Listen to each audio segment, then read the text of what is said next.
Wow, thanks. It's been a long day, right? With a lot of information. Does anybody feel like having a nap? I do. So if you want to sleep a bit, I'm not going to be offended, really. Feel free.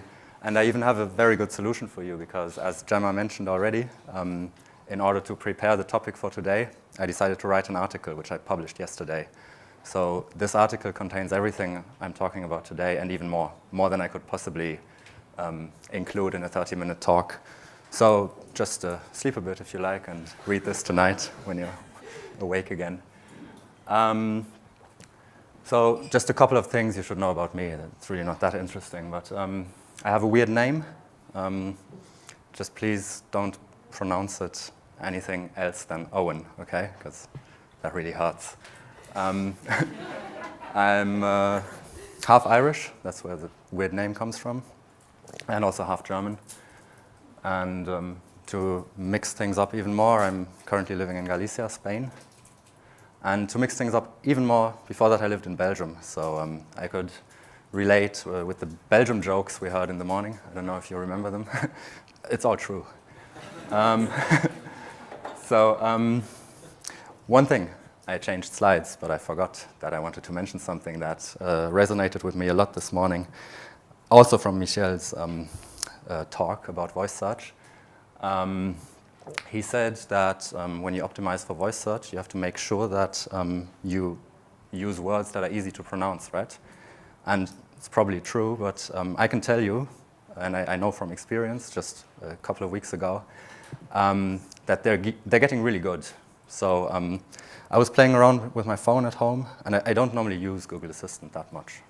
It's more like when I drive, I say, OK, Google, play, whatever, you know, but that's it. But you know, when Google Assistant gives you ideas, it tells you, why don't you ask me this and that? And it said, why don't you ask me for your daily brief? And I was like, OK, Google, what's my daily brief? And Google said, good morning, Owen. Here is your daily brief. Now, does anybody realize why this is fucking amazing? Sorry about the language, but like, growing up with this name in a country that doesn't know the name is painful, you know? And my voice assistant saying it right, you know? It's like, I was in tears. So, okay, that's about your comment earlier, which is probably right, but they're getting really good. So there's probably just some engineer working at Google on voice search whose name is Owen, and he just, I don't know. Okay, so let's start with a case study. This is Enphone. They're a cloud telephone system provider from Munich in Germany. And they like to see themselves as the European market leader in their segment. And they're currently operating in 12 countries. I hope you see the countries up there. And up till about 3 years ago, they had a separate website on a separate domain for every country they were operating in. And then they decided to merge all of those different websites, different domains, into one international domain, which is enphone.com. And we're going to have a look at what happened after they did that. So the first country we look at is Austria. It's one of the first markets they expanded to after they started off in Germany. So they had been active there for a few years already. And they were really doing fine.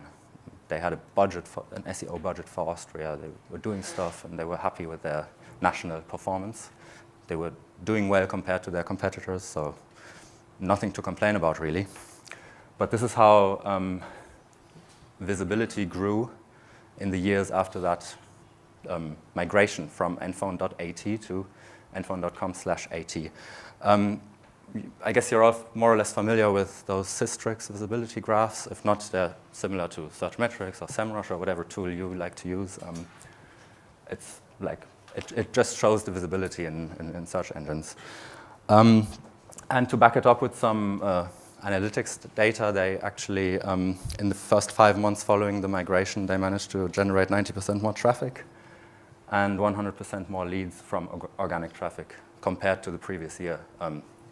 Not compared to the time frame directly before the migration, because that's often tricky with seasonal factors.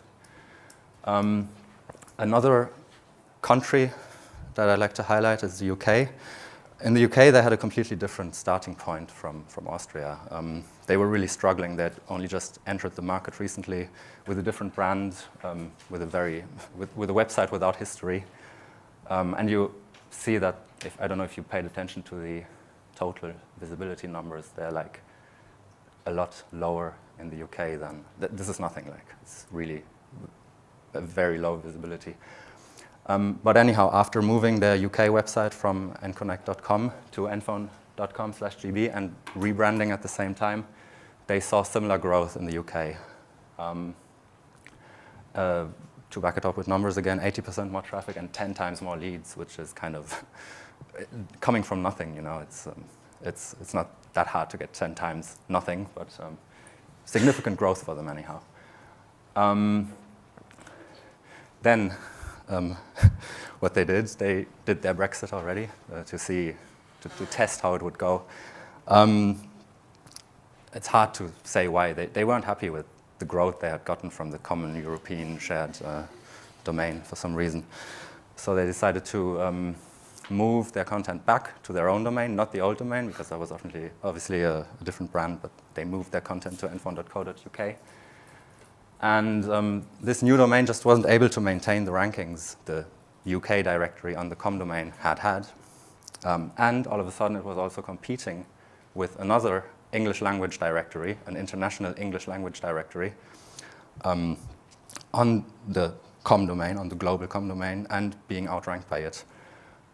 So they realized that that move was a mistake.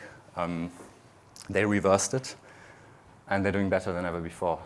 So, yeah, you might see parallels to the whole Brexit story that's going on at the moment. I guess there's still hope.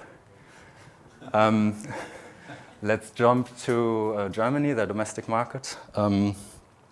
Again, a different starting point because this was their oldest domain. They launched it in 2007. They had been doing a lot of SEO. Not always the right kind of SEO. You might see that phase there, where they had some trouble because of a manual link penalty, manual penalty for link building, which took them about 6 months to get out of.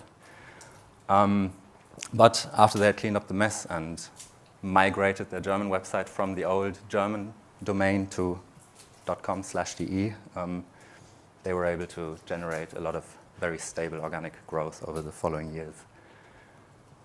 Now, one thing I would already like to point out, but we're talking about it a bit more later, is you might have noticed that in the past few months and weeks there was a lot of movement going on. Like maybe you noticed, maybe you didn't. This is just something I would like to point out now, and we're going to talk about it more later, but we already see that the performance in the different markets is really closely connected, right? I guess you see the similar patterns here over the last few weeks and months. So we'll get back to this. This is another case study I would like to recommend, published about 2 years ago in the Right magazine. They're also from Munich for some reason. I don't know why Munich is so present in this presentation. Written by Bartosz Goralewicz, who's from Poland, founder of Elephant. And it's a very, very good case study. And I'm recommending it today, actually, because it's brilliant, but also because it's not easy to find more similar case studies.